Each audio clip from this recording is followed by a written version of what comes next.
Brenna. Brenna. Luke. Luke. Is this a voice swap?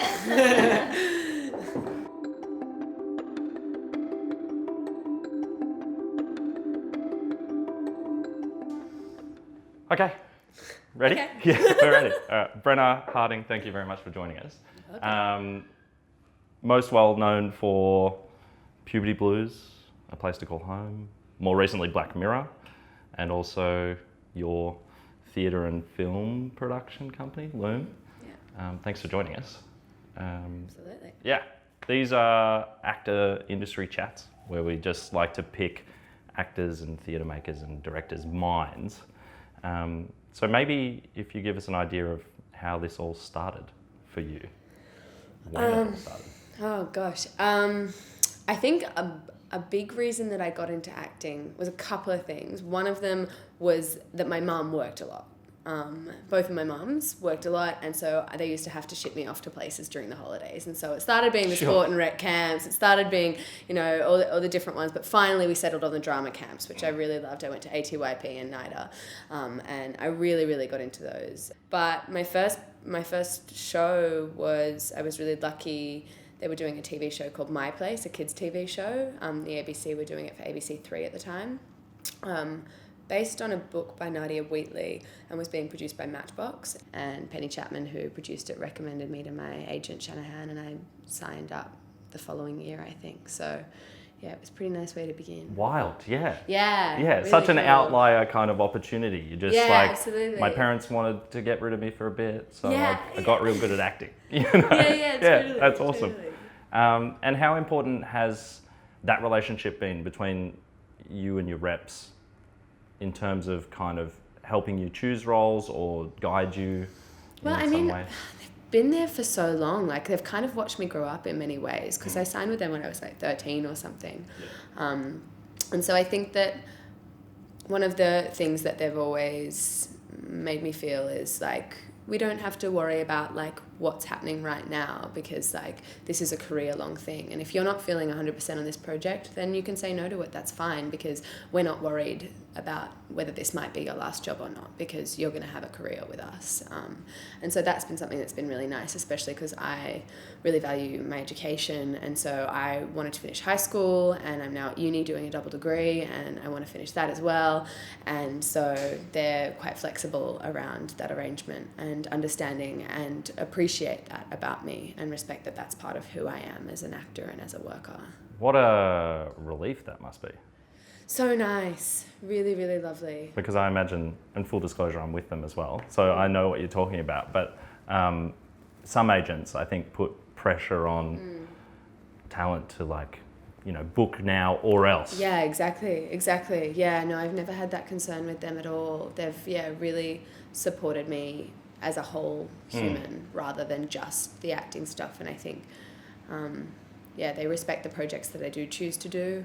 And we've had some great opportunities come up together. So I'm very appreciative of them as well. And how important do you think that is, to be a well-rounded human as well as a good actor, So important. I think it's completely fundamental. At least for me. I'm sure I've met quite a few people who can really just like do the actor thing, and they do it really well, and like it's 100%. But for me, I couldn't be acting if I didn't have all of these other things that I was putting my attention into, because a lot of the source material for my characters is life experience, is the relationships that I have and the things that I learn, and the way that I learn to understand text and understand storytelling and theatre making and filmmaking and that sort of thing. So it's completely essential to me. And actually working with Jodie Foster on Black Mirror, it was really nice because she really reaffirmed that for me. A lot of the sort of chats we'd have on the side waiting for the next shot would be about, education and what I was studying at uni and what I liked about it. And she was talking to Owen, my co-star, about which colleges he was applying for, and was just really, behind the fact that you should go and study and the not... human capital is exactly. a thing. Exactly. Awesome. And how important do you think, and I'm not sure whether this is happening already in your career, but how much of a role do you think collaboration is going to play moving forward? Oh, gosh. Oh, it's everything. I mean, there's no no film or theatre of anything project in this industry that doesn't exist without, that exists without collaboration. It's all about collaboration, and actually that's what I like about it. So one of the things that I like about it so much, I don't like kind of going into a room and writing something up or creating something on my own and coming up with this whole vision and then being like, here, you can all do my vision. For me, it's all about that creation, and it's all about coming to the table and seeing what you can find, which is why doing the Wolves downstairs at the Fitz has been so beautiful, because it's such an ensemble piece. There's 9 women in this cast, and we had also all women on our crew, in our creative team. And it has been such a collaboration coming in together and finding this piece together, and you step off stage and like, we always have this sort of like, oh, how'd the show go? And you're like, yeah, it was okay for me, but it was a great run. Because that's what really makes a difference, how it was for everybody. And especially having like my production company with Diana Popovska and Mia Lethbridge, collaborating with them is so essential. And we all have really different perspectives and different ways of doing things. Like Diana and I were having a chat the other day about how she's go, go, go, and I'm slow, slow, slow. So she'll come to the table and she'll be like, I've got all these ideas, all this amazing thing is happening, we're doing this, and I'll be like, okay, but tickets, and how will this work, and marketing, and where's the money, and so we have that balance, and I feel like you have to have that combination of the two to actually get anywhere, because I would always play it more safe than it needs to be, and she would probably dive headfirst sometimes without a safety net, so we give each other we supplement each other, and I think that that's the essence of collaboration. Awesome. In all realms. I guess I'm not sure how to frame the question, because I don't want to be an asshole about it. So but you're like, going to say a statement. But no, I'm going to suggest that like, is what you're doing with your company a form of affirmative action, or are you just choosing to come from that place, or what does it mean to be able to work with? I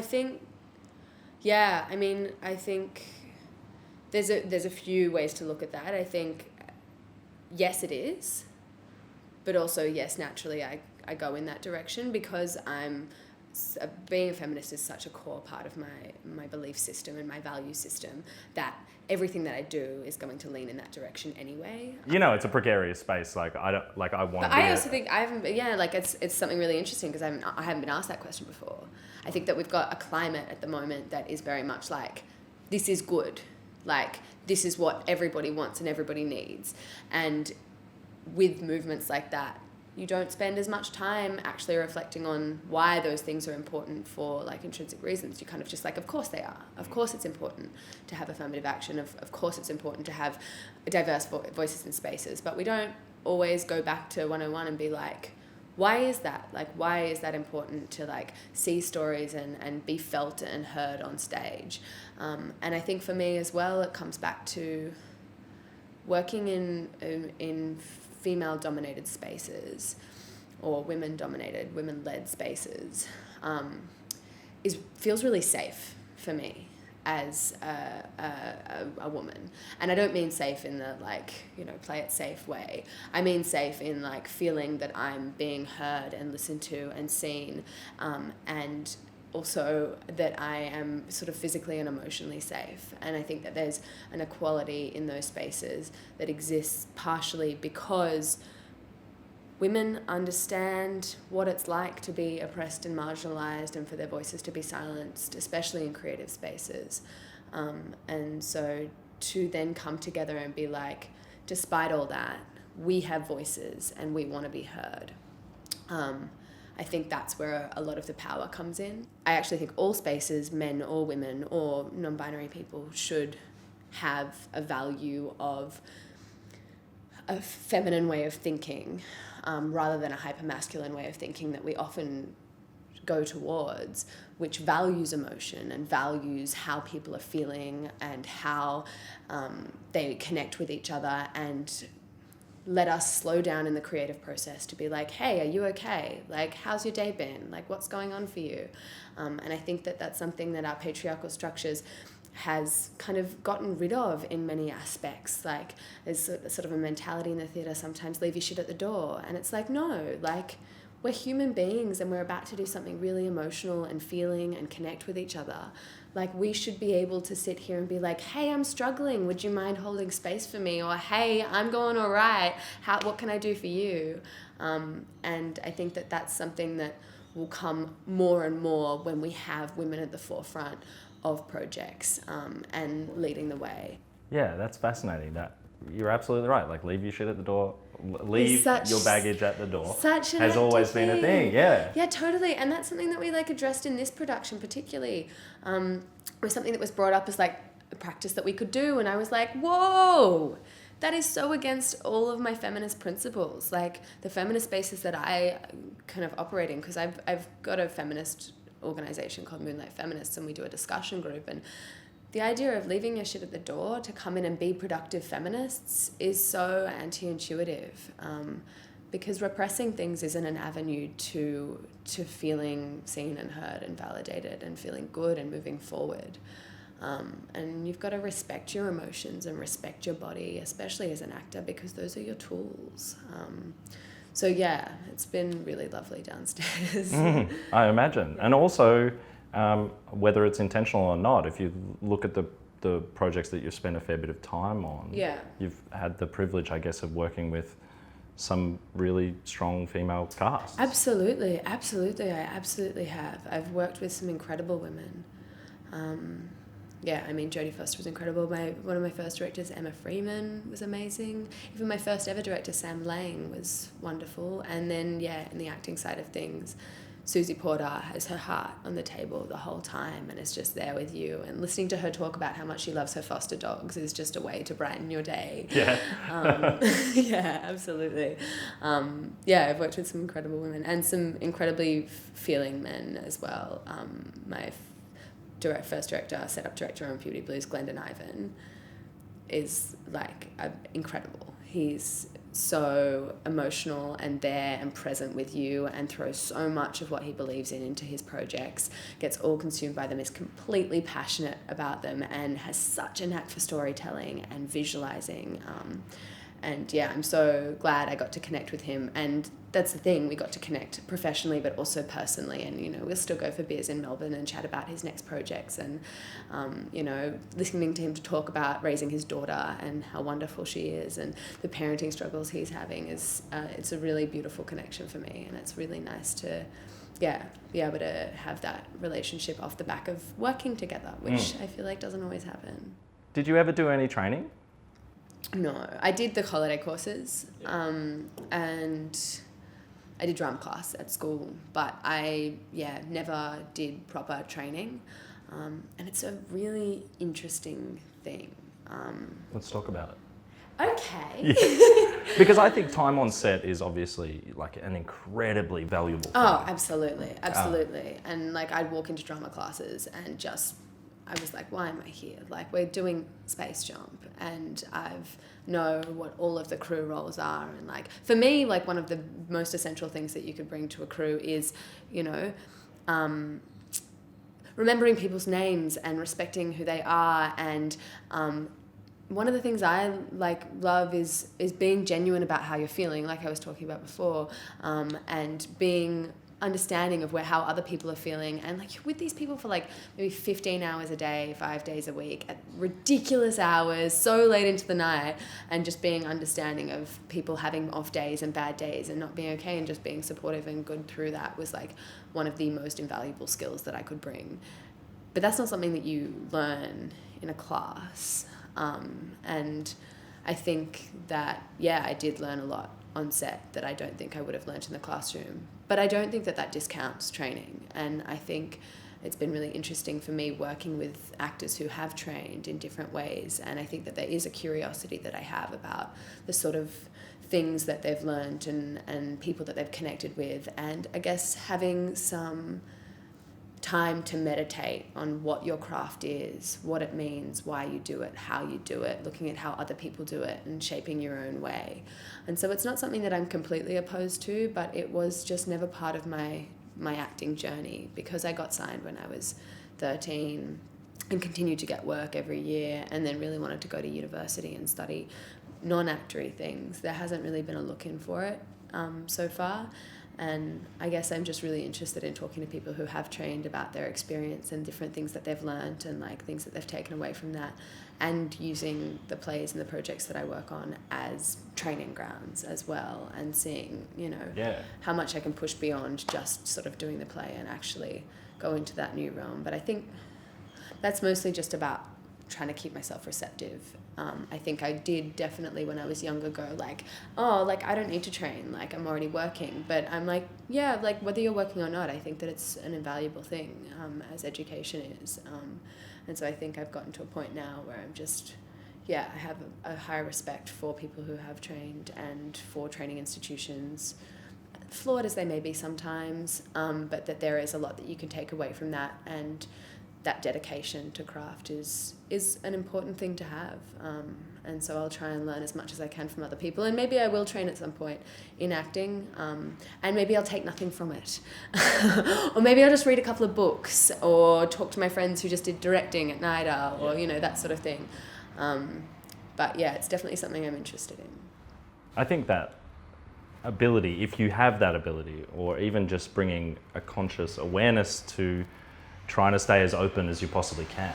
Yeah. It's like, is the thing, you know, because... Did you go to drama school? Yeah, I went to drama school. And I wasn't very receptive. And I'll admit that now. And it took me a long time to, I guess, probably get over whatever cocky privilege got me there. Yeah, I feel like drama school has like a really interesting relationship with ego from what I've heard. Like, it does. Can I talk on that just for a second? Please. Because that was my struggle over the 3 years. It was like, acting isn't a space for ego. So get rid of this, strip me back, take that away, take away all my defenses in a way to leave me vulnerable. Yeah. And I've found since leaving drama school and entering the industry that in rooms I get asked to be more cocky, more bravado, more this, more that, you know, and I've found that really challenging to kind of bring in line with each other. Right. To maintain the integrity of my training. Yeah. And apply that to characters that have those attributes. But they're not mine. You know, I'm playing them in some way. Yeah. You know, they're not my defaults that I just automatically bring to a role. Yeah. Yeah. Do you get really excited by a role that's challenging, or do you get intimidated? Yeah, that's interesting. I think it depends on the kind of role it is. Yeah. I think something that demands like a really caring, you know, really investing in the other people and really trying to help them through whatever struggle they're going in, or some kind of perhaps protective roles, things like that, I get energized by. Yeah. Because I go, I'm going to really have to be as vulnerable as I can possibly be here. Yeah. But then sometimes, like, I might pick up a US script and I'll be like, I don't know if I can do this. Yeah. And even attempting to do it makes me feel awkward. Yeah. You know? Yeah, it's interesting because I've always been like, I feel like there's definitely some roles that I'm like, I kind of have a mentality with like auditions and stuff where I'm just like, I'm going to go and give them what I think this is. If they don't see me in that, like, great. They need to find the person that they want for that. They need to find the person who fits their vision. I'm not trying to change their vision. I'm not trying to like shift that. I want them to have the project that they want. I want them to have the actor that they want. And so I feel like it means that I have a tendency towards getting roles that I am comfortable in, or that feel more natural. And I feel like there's maybe like I don't know, just a school of thought around actors just being able to literally like just do anything and like change this, change that. But like, I don't know if that's what appeals to me about it as much. Yeah, we get asked all the time about how to play characters. Yeah. Actors going, I don't know, I guess it's early career actors being like, I want to be able to play all the roles. There's a lot of roles. Yeah, and ambitious. Yeah, there's a lot of roles, and you can't. If anyone's done that. I don't know if you can be perfect for every role. Yeah, totally. Totally. So I think that we're kind of hitting on something, a kernel of something that's like, it's okay, I guess. Yeah. To not be able to play every role. Yeah, totally. And that might be something that's a little bit further down the track. And I think everybody has a different relationship with it as well. Like, I think you know, there's some people who, like, that role that makes them feel really uncomfortable is their fire. Like, that's what gets them going because that's where they want to be. For me, that's just not the way it is for me, you know. I want to feel like I have a handle on what's going on. And yes, I want to feel challenged, but I feel like I don't get that much of being outside my comfort zone for a really long time. And so I just accept that, and that's okay. Yeah, you're blowing my mind here. Because there's absolutely nothing wrong with that. Yeah, there's nothing wrong with be. Yeah, but even everybody I feel like, talks. oh, like, you know, I'm just, you know, an inexperienced, untrained actor saying that sort of stuff. And I think that's one of the hard things about this work as an untrained actor as well for me is I feel like this is also just of my age. I'm coming to that point where, like, you know, when you're like a teenager and you have so much bravado about everything you do and you're like, I'm invincible, I'm top shit, like, you know, look at me go. I think I'm at that age where I'm very much like, what do I even have to offer the world? Like, when I really step back, there are so many brilliant minds out there. There are so many people who have things to contribute to the conversation. I need to justify to myself why it is worth contributing to that, why I'm, you know, worth being here sort of thing. And so I think I'm, thinking a lot about what this work means to me and why I deserve that opportunity over anyone else as well. Finding your place within the community, I guess. Yeah, totally. And I think that what comes in there for me is creating my own projects and producing my own projects as well as acting in them. Because I get to not only create the work that I want to be doing, but also create opportunities for other people who may not have their voices represented in projects usually. That are really important voices to hear and ones that have not been privileged throughout history. I think that's where a lot of my fire comes from at the moment. Brenna. Yeah. Thank you very much for chatting with us. Thank you very much for chatting with me. And I hope you get to see the wolves. Oh yes, me too, if it's not completely sold out.